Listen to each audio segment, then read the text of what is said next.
Hi viewers, welcome to நமது இல்லம். இன்னைக்கு நம்ம வெள்ளிக்கிழமை எக்காரணம் கொண்டும் செய்யக்கூடாதவை செய்தால் மகாலட்சுமி உங்கள் வீட்டை விட்டு வெளியேறி விடுவாள் அப்படின்னு சொல்லியிருக்கோம். வெள்ளிக்கிழமை சில காரியங்களை நாம் செய்யும் பொழுது நம் வீட்டிற்கு அதிர்ஷ்டமும் அந்த லக்ஷ்மி கடாட்சமும் நமக்கு வந்து சேரும். அதே போல் அந்த வெள்ளிக்கிழமை நாம் செய்யக்கூடாத சில விஷயங்களும் இருக்கின்றது. அதை நம்ம செய்யும் பொழுது நம்ம வீட்டில் இருக்கக்கூடிய அந்த அதிர்ஷ்டம், லக்ஷ்மி கடாட்சம் இதெல்லாம் போய்விடும். நம்ம வீட்டுக்கு அந்த வறுமை அப்படின்றது, பணப்பிரச்சனை, கடன் பிரச்சனை இதெல்லாம் சேர வாய்ப்பு இருக்கின்றது.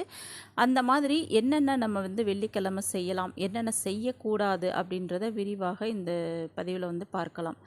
மறக்காமல் நம்ம சேனலை சப்ஸ்கிரைப் பண்ணிக்கோங்க வீவர்ஸ். வாங்க வீடியோக்குள்ளே போகலாம். வாரத்தில் முக்கியமான நாள், இறை வழிபாட்டிற்கு உரிய நாள் எது அப்படின்னு பார்த்தீங்கன்னா இந்த வெள்ளிக்கிழமை தான். அன்று கண்டிப்பாக பெண்கள் எழுந்தவுடன் வாசல் தெளித்து கோலம் இட வேண்டும். இந்த மாதிரி அந்த வாசலில் நீங்கள் கோலம் போடுவதன் மூலம் லக்ஷ்மி கடாட்சம் நம் வீட்டிற்கு வந்துவிடும். அதனால் காலையில் நீங்கள் முதல் வேலையாக இதை செய்து ஆரம்பிக்கலாம்.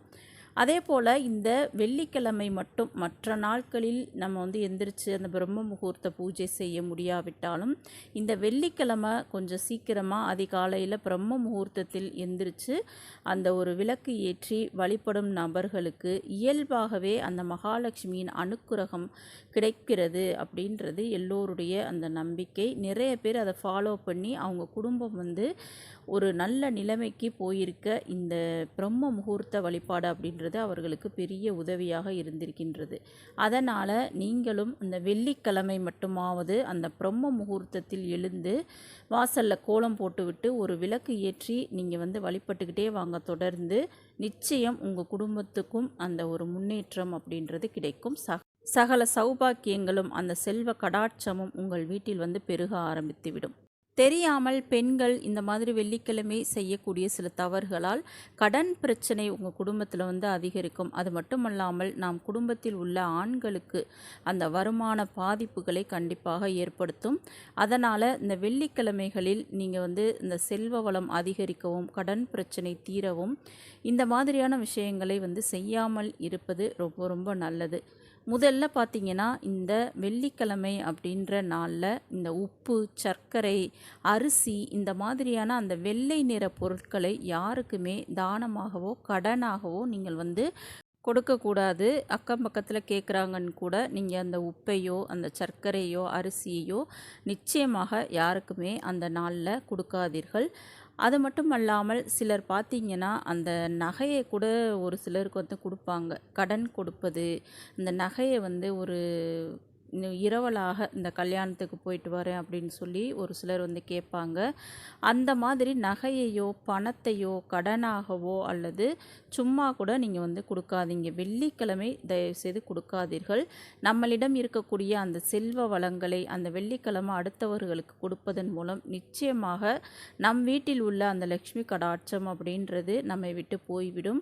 அதனால் வெள்ளிக்கிழமை நீங்கள் கடன் கொடுக்கவும் கூடாது, கடன் வாங்கவும் கூடாது. அது இரண்டு பேருக்கும் இடையில் ஒரு பெரிய பிரச்சனை கண்டிப்பாக ஏற்படக்கூடும். இரண்டு பேருக்குமே அந்த ஒரு எதிர்மறையான அந்த ஒரு பாதிப்புகள் கண்டிப்பாக ஏற்படும்.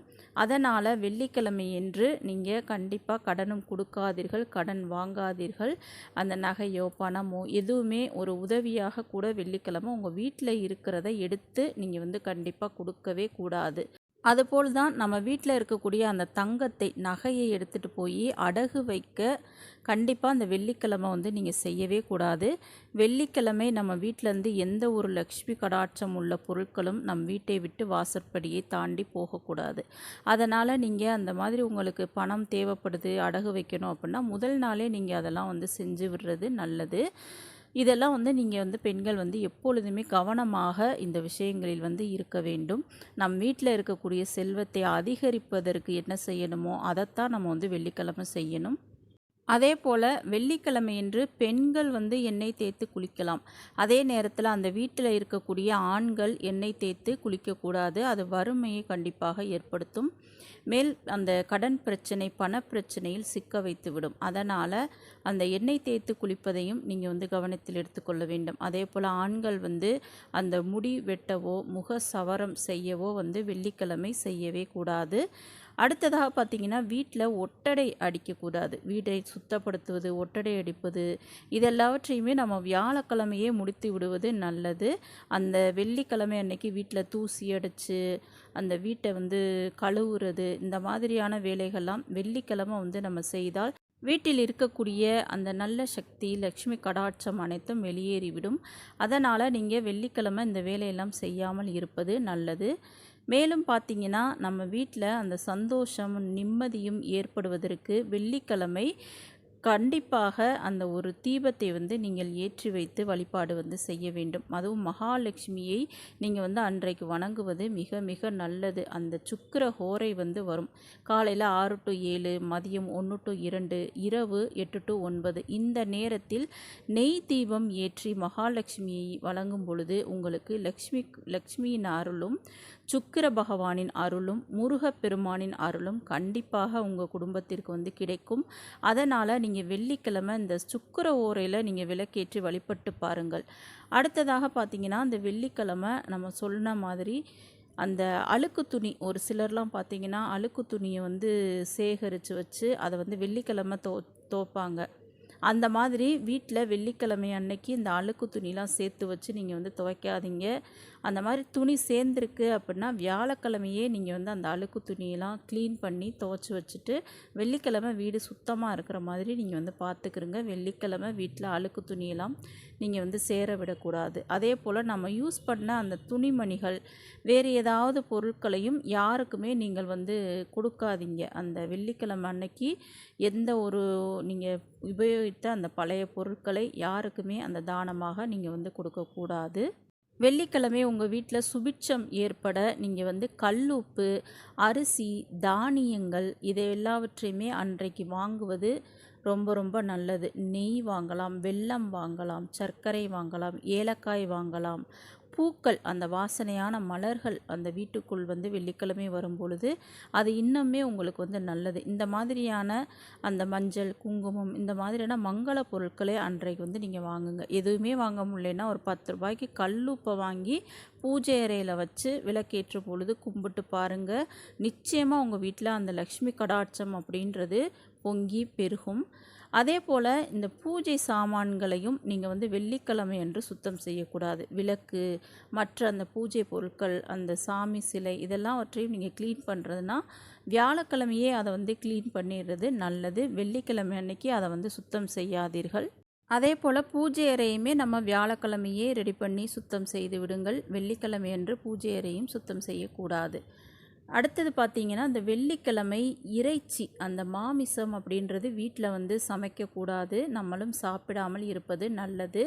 அன்று வந்து நம்ம வீட்டில் அந்த மாமிசத்தை புழங்கும் பொழுது அல்லது மாமிசத்தை சாப்பிடும் பொழுது அந்த லக்ஷ்மி தேவியின் அருள் கண்டிப்பாக உங்களுக்கு வந்து கிடைக்காது. அதே போல் உங்கள் வாயிலிருந்து அன்று மிக கடுமையான வார்த்தைகள், அந்த தீய சொற்கள், கோபப்படுவது இந்த மாதிரியான விஷயங்களையும் நீங்கள் தவிர்த்து விடுவது ரொம்ப ரொம்ப நல்லது. ஏன்னா அன்று நம்ம வீட்டில் பாசிட்டிவ் அந்த நேர்மறை ஆற்றல் தான் அதிகரிக்க வேண்டும். இந்த மாதிரி நம்ம சண்டையிடும் பொழுதோ கோவப்படும் பொழுதோ நம்ம வந்து தேவையில்லாத அந்த கடும் சொற்கள் வந்து பேசும் பொழுது அது வந்து நம்ம வீட்டில் அந்த நெகட்டிவ் சக்தியை வந்து அதிகரிக்க செய்யும். அதனால் யாரிடமும் அந்த வாக்குவாதம் செய்வதோ அந்த சண்டையிடுவதோ செய்யாதீர்கள். நிதானமாக நடந்து கொள்ளுங்கள். ஏன்னா இப்படி நீங்கள் நடந்து கொள்வதன் மூலம் கூட அந்த லக்ஷ்மி கடாட்சம் நம்மை விட்டு போய்விடும். லக்ஷ்மி தேவியின் அந்த அருளும் நம்மளுக்கு கிடைக்காமல் போய்விடும். அதனால் இந்த வெள்ளிக்கிழமை நாம் வந்து என்னெல்லாம் செய்யக்கூடாதோ அதையெல்லாம் தவிர்த்து விடுங்கள்.